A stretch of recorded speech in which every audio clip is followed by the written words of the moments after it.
Of our meeting, I think the students have met the governor, then we met the education minister.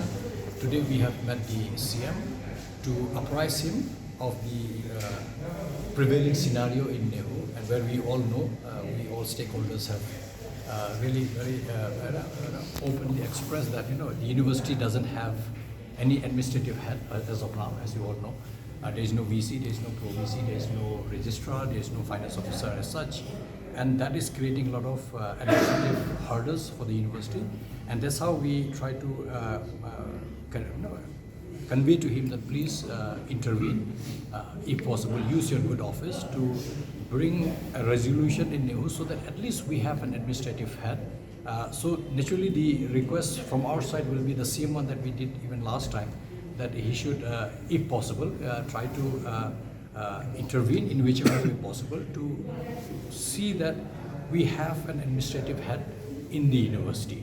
What he will do, of course, naturally we leave into his wisdom, but we believe that he have understood the gravity of the situation, and I'm sure he will do whatever he can to ensure that the headquarters of NEHU at Shillong will be fully functional in next few days' time. And we are very, very hopeful. I think all of us are convinced that he is serious about taking this issue up, particularly maybe asking, most likely, I believe that he will use his good office to convey to family that she is the Pro VC of NEHU right now, the only Pro VC of NEHU. So statutory provisions has to be respected. So I'm sure the statutes clearly says that when the VC is not there, the Pro VC has to perform the duty.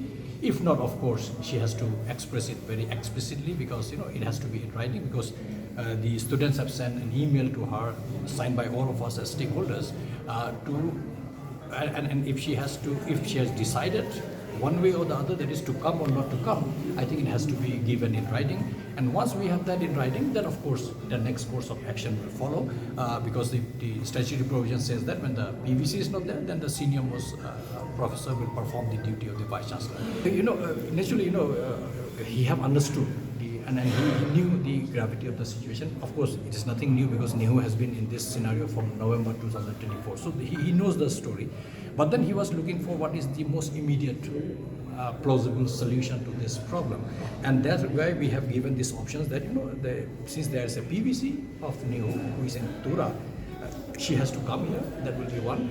So we have requested, and look like he have taken it very, very seriously. And I do believe that he will do the needful. I mean, what he will do, we didn't feel like asking, because sometimes it is not appropriate for us to ask. But I do believe that enough message has been conveyed to him and enough response we have received from his side that he will try to do something so that the NEHU at the Shillong campus gets stabilized. And once that happens and we have somebody in the chair, I think everything will roll out after that. And so there's no issue. And I believe that he is very, very serious when it comes to taking up this issue, at least what is possible in-house.